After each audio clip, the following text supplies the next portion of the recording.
should run for office. Mother Jones was a socialist who did not like the Democratic Party much better than she liked the Republican Party. But Mike Harrington is a socialist who likes the Democratic Party a whole hell of a lot better than he likes the Republican Party, and has convinced a lot of other people to share that belief. He's a kind of a model activist, Mike is, I think, because for one thing, he's a veteran. He's someone who just never quit. He's always been doing good political work when other people were taking time off. And because his contacts have been so widespread in labor, with the women's movement today, always with the civil rights movement, with anti-war movements, anti-nuclear, and with the religious community. Someone who's been influential at the top of the Democratic Party when it's been in power, at least in the Kennedy era, and at other times, and always influential at the grassroots level too. And someone who's recognized around the world by socialists internationally as an important spokesperson for American socialism. For that reason alone, people should listen to him carefully. Mike Harrington of the Democratic Socialists in America.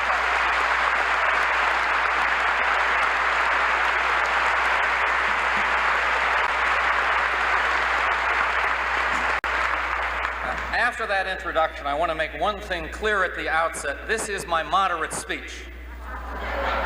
It's true, because I am talking now not about the necessity to fundamentally transform this system in a democratic way, which I profoundly believe in, but how we deal right now with what is on the agenda, which is defeating Reagan and facing up to a profound crisis. They link, but this is the moderate analysis.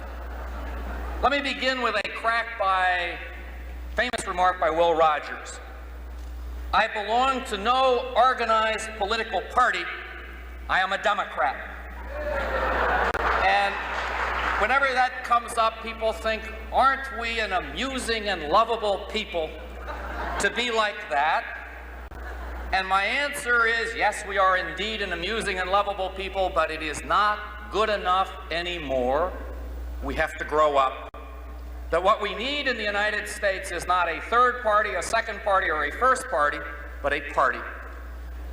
That is to say, we have in the United States no political institution in which members work out a program which is presented to the public and in which the elected officials of that institution then follow out the program and pass it into law. It doesn't exist. And that is not true simply of the Democratic Party, it's true of the Republican Party, because imagine the Republican Party for 1 second without Ronald Reagan, and everybody would be at everybody else's throats. And in the past, maybe that was okay, but I believe now we are facing a crisis which is temporarily, for the period of the election, apparently in abeyance, but is very real, and unless we get a Democratic Party that cares about programs and ideas and structures to carry them through, this country is in deep, deep trouble. Let me give you the worst and the second worst possibility of 1984. The worst possibility is Ronald Reagan is reelected and faces this terrible crisis which will come in 85 or 86, and moves to military adventurism as a way to get out of it politically. That's the worst. And what's the second worst? That Mondale and Ferraro are elected and the crisis hits and they don't know what to do about it. And I think that's what we have to face up to here. And I don't think, thus far, it's my impression that it's being faced up to clearly at this convention. First, let me look at that crisis. Let me look at what you might call the invisible issues of this election, of the fact that I believe we are living through the greatest political hoax of the 20th century and maybe of American history. And that hoax is Reagan is saying, my economic program worked. His economic program failed totally. He looked for a supply-side recovery led by investment. He gave billions and tens of billions of dollars of the rich to promote that supply-side recovery. It did not take place. There was an investment bust. And what we got was what the London economists called Keynesianism by mistake. A demand-side liberal democratic recovery which Ronald Reagan, now perpetrating a hoax, is claiming is the result of supply side. But that recovery, that hoax, does not change the fact that this country has not even begun to face up to a radical shift in the international division of labor, where South Koreans are now producing steel not simply more cheaply than Americans, but the Japanese, where we are going through a technological revolution which strikes today in the factory, strikes tomorrow in the office, and next year or 2 or 3 years down the way in the executive suite, where we are living through a multinationalization of corporate capital that puts the American trade union movement at the greatest risk that it's been in half a century. None of those fundamental crises have been addressed by this hoax. And one of the questions I think the Democratic Party has to face up to is, will it address these crises? Wall Street knows that the crisis is coming back again. Wall Street says so every day. The corporate rich know it's coming back again. That's why the real interest rate is now 8%. It's an incredibly high real interest rate. It's because they are all discounting for the crisis that's coming. Will the Democratic Party on this issue be as radical as Wall Street? When that crisis comes, and it came, it's in abeyance, but when it comes again, who is going to pay for the wrenching transition of a restructuring of the American economy and social structure? That's coming. And not 20 years from now, maybe not next year, it is coming in the next 4, 5, 6, 7 years. Who pays? Do working people in their communities pay? Are corporations in the country, which is the easiest country in which to fire a worker, are they to have no responsibility for what they do? Will the Democratic Convention this week talk about a rather interesting institution in our society called the American banking system? Will it talk about the fact that as the prime rate goes up, you price Americans out of the housing market and create a depression for the building trades? That when the prime rate goes up, you price people out of automobiles? Will that be discussed? Will it be discussed that a 1% increase in the prime rate raised the interest payments of Argentina by $800 million? An Argentina that only recently came out of a long night of fascism and terror. Do we understand there was a Democratic convention in 1896 in which the man who stampeded the convention said, "Thou shalt not crucify mankind on a cross of gold." But isn't that happening again? And if there is an explosion in the third world because of that incredible agony, what will our response be? A hemispheric Vietnam? Is that our answer to this crisis? Don't we have to, in this Democratic Party, in this country, talk about those kinds of issues? So the first thing I say, we need a party, we need a Democratic Party that will begin to face issues which I think are going to transform our lives. But secondly, some of the things that Tom said, Pat Caddell said, how do you unite the different constituencies that the Democratic Party appeals to? The trade unions, the middle and upper middle class, the underclass. How do you unite them when those class differences are also sliced by gender differences, by race differences, and by differences on the issue of war and peace? Where is the unity? What integrates the Democratic Party? First, let me deal with some nonsense. Is the Democratic Party the party of special interests like the labor movement? That is very dangerous nonsense. At a time when the American trade unions were being pushed back, when workers were being laid off, when workers were giving up gains they had made, the Reagan administration wrote a tax bill that gave the Treasury away to the rich. And when anybody talks about special interests and says blacks are a special interest, Hispanics are, poor are, Asians are, women are, we have to say that is absolute nonsense. The special interests are the corporate rich whose priorities are permeating our society.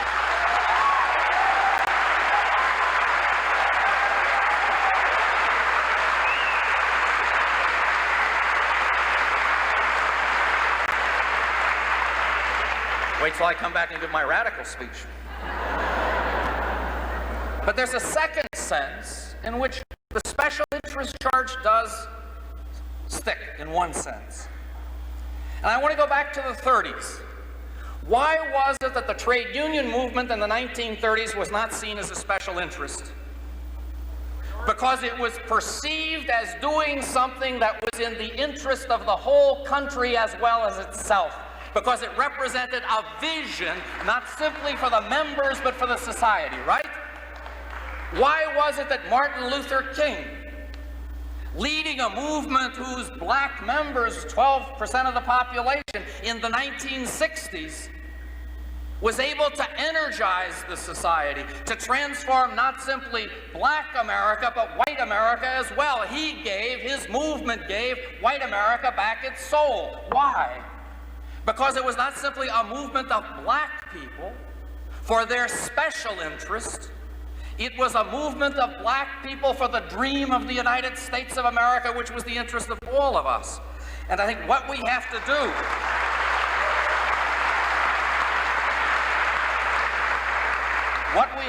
do in this Democratic Party, in this America of ours, is to link those interests to some kind of a vision.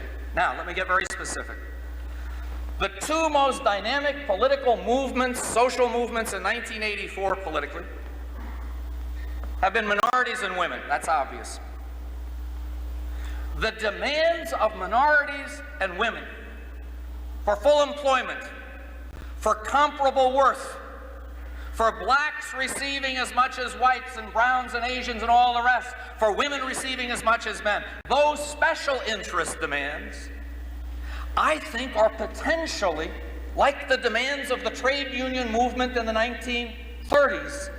They are demands which link up with the common interest of the overwhelming majority of the American people. To defeat racism and sexism in this society, you have to adopt policies which are going to reach out and enormously help trade unionists, including white male trade unionists. And also, we have to say, it seems to me, in making this point, to the yuppies, and do not write them off. Because if there are people in this society who think, well, one can look down at the trade union movement, I've got mine, Jack, the yuppies have to understand they are standing in line. The crisis is going to hit everybody. It hits the poor and the minorities first, it hits the working people second, it is going to hit everybody. And I think what we have to say is, in this society, if we respond to the demands of the black and other minority movements and the women's movement, we have to create a society which is better for almost everybody. One last point here. In the 1950s and 60s, it was well understood in America that it was good even for the rich to have workers paid a decent wage, because then they could buy back what they produced, to put it very simply. And what kind of an America are we building now by pushing wages down, by turning steel workers into fast food workers or into electronic component workers, by building an economy on Silicon Valley, which is a poorly paid valley? And we have to frame these things not in terms of a laundry list of what's in it for me, but in terms of the notion that the demands made by particularly women and minorities are demands which I believe could unite this entire society. Last main point, vision. We need vision. Everybody's for a vision. But what do we want when we say we need a vision? Do we want some Democratic Party poetry? Do we just want some songs? I'm for the poetry and the songs. Just poetry and songs? When Martin Luther King, in 1963, gave that speech in Washington, he did not simply say, I have a dream. He said that.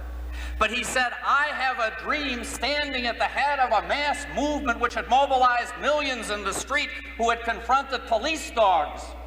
He said, I have a dream, and by that dream I mean right now the Public Accommodations Act, which was finally passed in 1964. The vision has to be tied to something very specific, or else it's simply hot air. And the problem is to combine the two.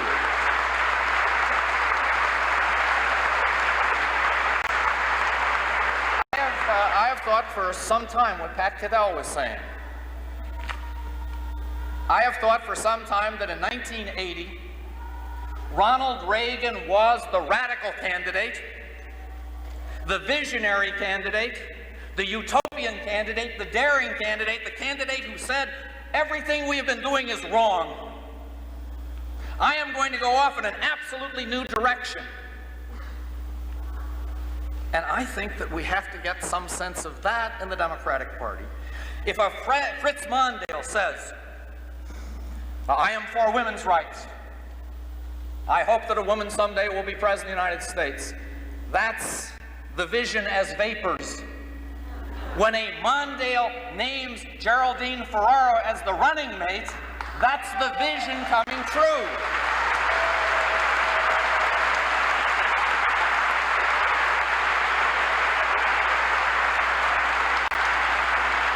And can Mondale find a way to do that for minorities, for working people, for the poor, the equivalent? There's not the equivalent, but by taking a specific that contains a vision. And can he do it on an area where one could get a little concerned about the future, national security? So I want to tell you something. If the Democrats win, as I devoutly hope, and as I'm going to work morning, noon, and night, comes the victory, I'm going to celebrate for 5 minutes and then start organizing to be sure that what's good in that victory gets done, and above all, that there be a real move for peace and a real move against any intervention in Central America.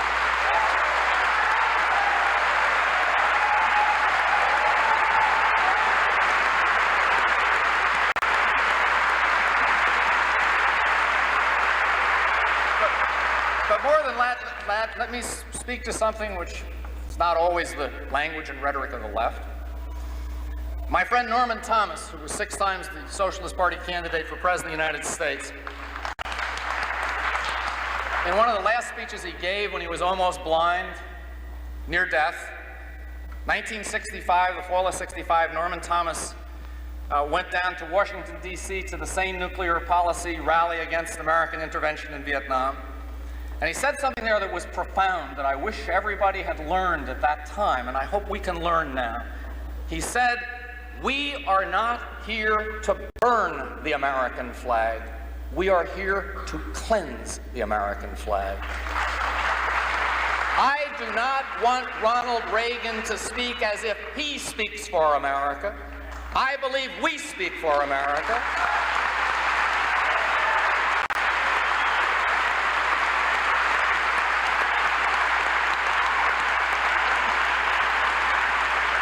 And I believe that when we say we should have reached out to the Sandinistas when they triumphed, now we should reach out to them, we should reach out to the movement in Salvador. That is not crazy, idealistic politics. That is the only serious kind of politics for the real national security of the United States.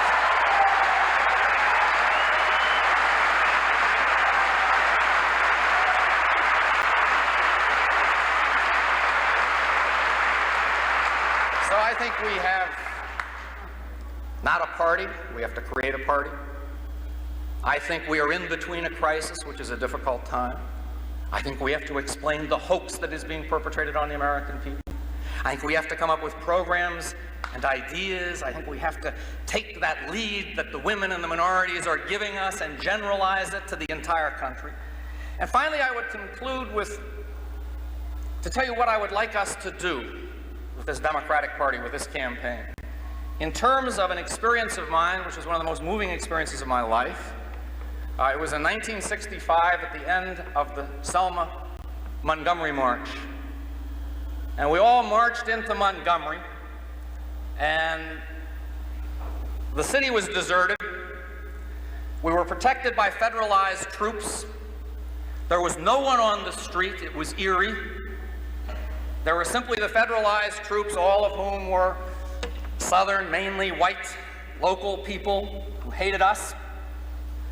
And as we went through the city towards the place where the big rally was going to take place in front of the State House, the birthplace of the Confederacy, all we saw were Confederate flags. And finally we got there, and somebody looked way out in the distance and saw an American flag.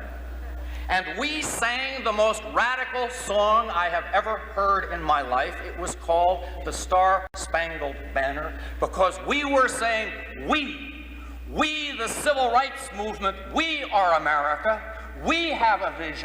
We have a vision that speaks to the entire country. We are not a special interest. We are the American interest. We have to find that way to take our issues and define them and present them in the interest of the entire American people. That's our job in 1984.